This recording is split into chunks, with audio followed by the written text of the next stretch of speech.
CEO, Monica Enand. Hi, guys. Hello. Thanks for sticking with us this afternoon. I know. I know that we are what is between you guys and parties and happy hour, so we'll try our best to make this interesting and educational. I'm Rene Stewart, and I'm a partner at Vista, and I co-head the Endeavor Fund, and with me today is Monica Enand, founder and CEO of Zapproved, and we're here to share with you guys some perspectives on the journey that a company goes through from a fundraising standpoint, as well as some of the operational challenges as a company hits product market fit to all the way scaling the business.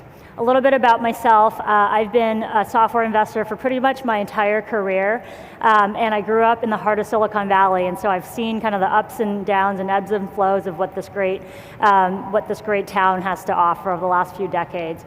On Vista, we are the largest, most prolific enterprise software investor in the world, with over $45 billion of cumulative capital raised.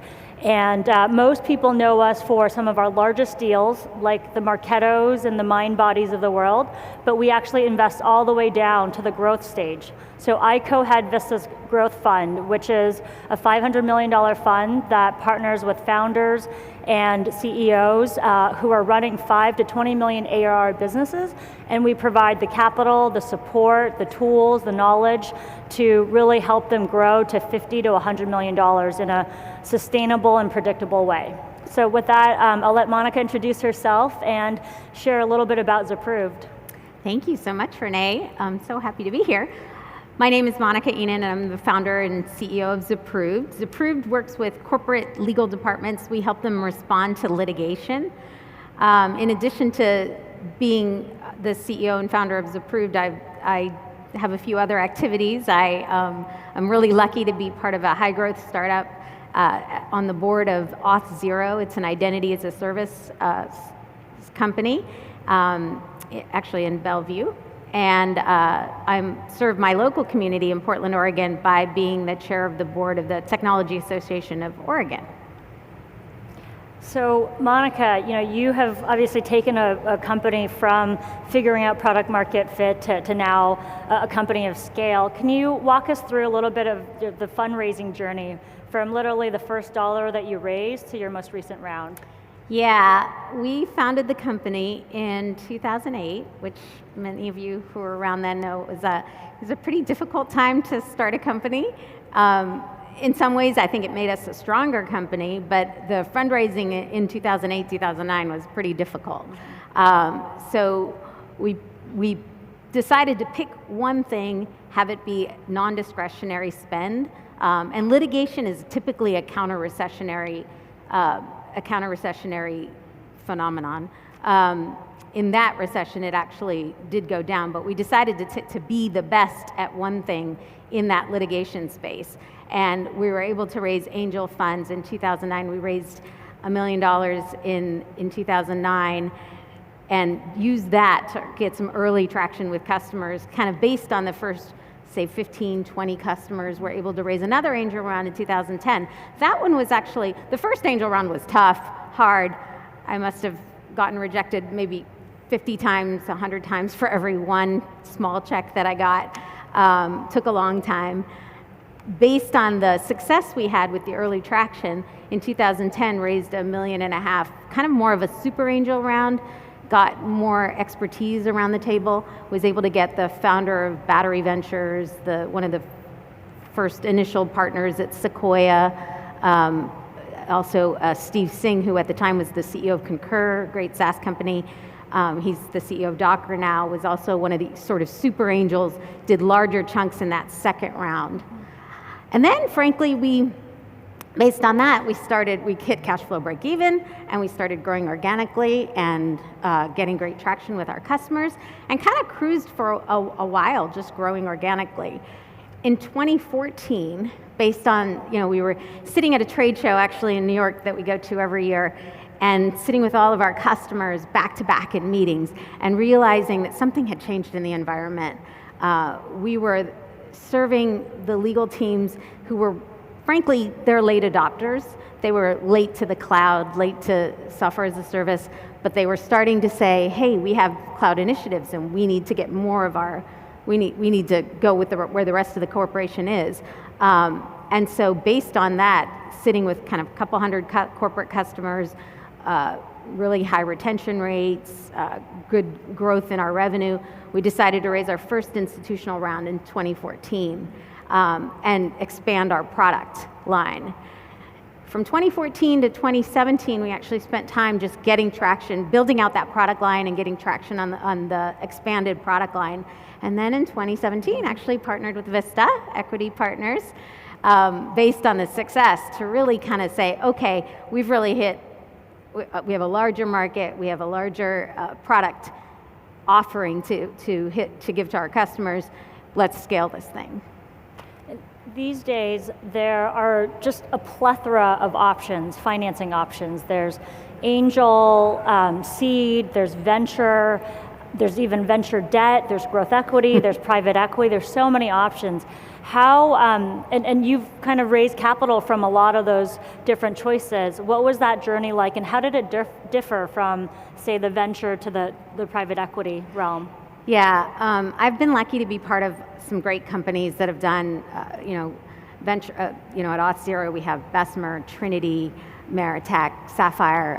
I was part of a company before Zapproved, had Bessemer, Redpoint, so top tier venture capitalists that I really enjoyed working with and I had great respect for.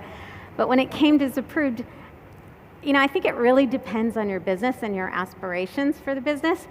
I started to realize, I think maybe because we started in a recession and every founder knows that every first 20 customers are hard fought, got lots of blood, sweat, and tears to get those 20 customers. But as the company grew and so many early customers had taken a risk on us, I kind of decided that I was not interested in a lower probability, higher return. I was interested in high probability of return and high probability of success.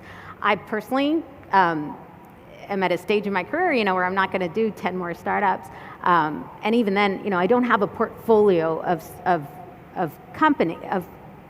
entities that I'm working on. I have just this one, and I really needed it to be successful. And that's why working with Vista, working with our other K1 was our institutional partner, really was a good fit for us because of our market and because of how it grows and because of the probability of success. Yeah, and I think, one of the things that, we see, and a lot of founders approach me and ask, how do I figure out what type of investor to take on? Yeah. I think some of that has to do with just your peer size. So usually the rule of thumb, and this is general category, I'm obviously being generic here, but usually kind of when you get to that first million of ARR, you're just raising angel and seed round. Once you cross that $1 million threshold, that's where VC is really an option. And then it's when you hit 5, I've found, I don't know if you saw this to be the case, but when you hit 5, that's when your options really open up. You can continue to raise more VC, you can raise growth equity, and then private equity like ourselves would be interested. And when you get to that stage and you're trying to figure out, what do I do? What are those options should I pursue? I think it really comes down to 2 big things. The first is the fundamental characteristics of your business. So if you are at 5 million of ARR and you are doubling, tripling, quadrupling in growth, I would argue that VC is probably your best path in terms of being able to provide you the capital and support that's well aligned with your goals. However, if you're growing respectably, but you're growing less than 100%, you're growing 50, 60, 70%, chances are growth equity and private equity is probably a better option. A lot of VCs won't even consider a business that's sub 100% in growth. I think private equity is a better suited fit for that type of growth. The other thing to think about is really your risk tolerance profile as well as what your ultimate goals are. So if you want to become the next Facebook, Box, Slack, and you have those aspirations and you have a high appetite for risk, then venture is really the best path to support you to get to those aspirations. However, if those aren't your aspirations and you've built a great business, you want to build a great sustainable business where you don't want to have to worry about running out of cash, you don't want to worry about having to fundraise every 12 to 18 months, then I think it's good to consider the private equity model, because that business model seems to be a better suited for the outcomes that you're trying to drive. Would you? Yeah, and I think for me it was kind of a soul-searching journey, because there is this allure of the home run and go big or go home, and I think after a little bit of experience with that and sort of all of the sacrifices that early employees, early customers make, for me it was, I looked at the Midas list, and you say, okay, when you look at kind of the top venture funds, it's really one or two companies that return the fund. And that's when it was like, okay, if you can be that one or two, that's great. But if you're really focused on absolutely succeeding and sustainable growth at a more reasonable pace to ensure absolute success for all those early stakeholders, then I think the model works really well. Yeah. I think one of the other key differences between venture and private equity is the stake. So in the venture world, you are giving up 10 to 20% of your stake each time. In the private equity world, you're giving up potentially 51, 60%, 70%. Now, you're getting some liquidity, but you are giving up what is sometimes perceived as control. Monica, I know you went through that journey, and that was not an easy journey for you. How did you ultimately get comfortable with kind of quote unquote giving up control? Well, I think you've probably heard the story many times of when your colleague approached me the first time and I said, there is no way I will do a deal with Vista. I'm just not going to do that. And I kind of held to that for a little while. And then after getting to know the Vista team, getting to know the model, first of all, I didn't understand that Vista is the most active. PitchBook says that Vista is the most active software investor. I didn't know 380 transactions and 0 losses. And I just don't think I understood what the model was. And I had a lot of misconceptions, frankly, about being spreadsheet oriented or thinking that you guys would know how to run my business better than I would, kind of those things. And so after that journey of kind of learning more about Vista and learning what kind of track record Vista had, and realizing, for me personally, I decided, look, I want to be the best software CEO that I can possibly be. And the best run software businesses are in the Vista Equity portfolio. I mean, there's a track record of consistent best run software businesses. And it's not just working with Vista. I love working with you guys, obviously, but we also get together as CEOs all across the portfolio. Just this last weekend, spent some time together as a retreat. And what I learned from that network and the sharing that goes on in that network, I think because of the dynamics of the investor base, it's pretty remarkable. So it took me a while, but I think I realized control is kind of a fictional thing in some ways. As long as you're doing well, as long as your company's succeeding, you've got control. And control on paper is kind of, I don't know. So for me, it was, I want to figure out the best way to make the company as successful as possible, and decided that was a really good option. What are some of the things that you look for in a partner?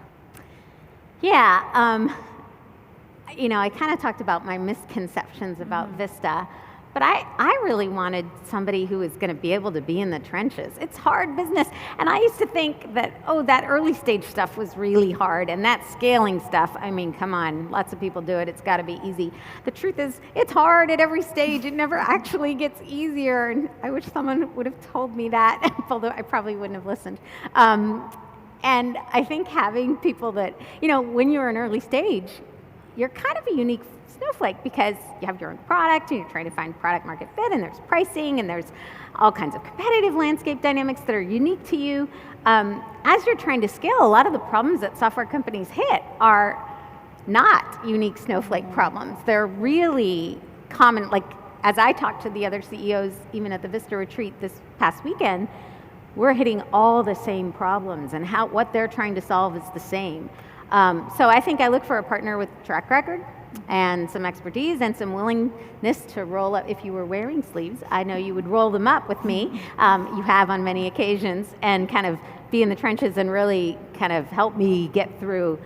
And the transparency and I don't even think our board meetings don't feel like board meetings to me at all. They actually feel like working sessions, like where we actually just come in with the hardest issues and everybody sits around the table and kind of throws out, and we kind of beat each other up and best idea wins. And everybody's bringing their different experiences. That's what I love about the partnership. Got it. Just switching gears a little bit, maybe talk a little bit about your business journey. What were some of the key milestones that you hit and some of the step function changes that you experienced as you were growing your business, whether it's hitting kind of number of employees or ARR? Yeah, I think there are a number of them, and it's funny when you stop to look back on it. Like I said, as a founder, the first 20, 30, we're kind of an enterprise sale, larger price points. So we're 20 or so customers, or me on a plane every day, calling everyone in my network, trying to get whatever meeting I could. And I think getting from there to repeatable, sustainable sales process where you have a sales team that's actually, actually delivering and closing business without you for the most part, was definitely a big change. And then kind of the scaling is learning the levers of the business, learning the leads, learning all of the metrics around, okay, this is how much we need to get put in to get this out, and this is the time frame, and kind of learning how to instrument the business was definitely a big change. It changed for me from kind of looking at the business from more of a dashboard view of those metrics than really being in the trenches. That's a big change. That was definitely. I think the other thing is the number of employees. For me, once we hit over 100 employees, and I didn't interview every single one, and I didn't know everybody very intimately, and couldn't sit in a room with all employees all the time, fairly smaller room, the communication changes, the structures that you need to have changes. Those were the big things. Got it. What about on the people side? In software businesses, we all know people are your greatest asset. Yeah. And we also know that without a really strong management team and leadership team, it's hard to scale a business. What were some of the lessons that you learned? What did you get right? And what were some of the things that you underestimated along the way? Yeah, lots of things I underestimated along the way. In the early stages, you need a team that really Jack or Jill of all trades, people who can wear multiple hats, really flexible, kind of master of none, sort of really flexible in what they can target. And I think we did that right. And I also think because maybe when we started, we were really willing to listen to customers, willing to pivot, agile, willing to change, make whatever adjustments we needed to make to grow the business. And so I felt like our team was really good, low ego, collaborative, good perspectives and talents. As we scaled, I think I was slow to figure out when people were struggling and when people needed help, and when we needed to make changes to create more, a little more infrastructure. And the people that obviously, we've all heard that the people that get you here are not not necessarily the same skills. And for sometimes that can be the same person because they can change. But sometimes it's a different person that gets you to the next level. And that was definitely a tough part of the journey for me. Yeah, I think one of the other things that we've seen is just in hindsight, I think you always kind of, at least from our perspective, you always feel like you could have made a change sooner. Oh yeah. Well, because it's never the case that you make a change and you go, oh, I could have waited 6 months to do that. You never do that. You wait until it's, completely obvious. Yeah. What about, if we were to kind of, if your younger self was really sitting in the audience today wanting to start and found a company, what advice would you give to your younger self? Well, one thing I try to do is not look back and not really kind of live with any regrets, I guess. But, I think there's this disease that entrepreneurs have or high achievers have where they're always kind of beating themselves up. And one of the things that's been happening to me recently, especially after this latest partnership and the kind of aggressive growth that we're targeting, and realizing that every time I come upon something that I need to change, I spend about all this time kind of kicking myself for why I didn't know that before, like why I didn't realize that person was struggling, or why I didn't know I needed to make that change with our sales model or with our pricing or with our product. And now I've kind of realized, instead of kicking myself for all the things I wish I had known earlier, instead I'm going to view it as, hey, that's a really good month, quarter, year. Because if I feel like that, then I've obviously learned a lot and grown a lot over that period of time. And that's all you can do to make your company better. So my advice to earlier stage founders would be, just don't kick yourself so much. We're all like, it's all a journey, and you have to just kind of keep going, keep looking forward, and keep being kind of grateful for what you become and what you learn along the journey. Yep, got it. I was kind of curious, in working with founders, what have you seen as the common mistakes? I think the team one is a common one that we see, is just recognizing that there are different leaders that can help you grow the business at different stages.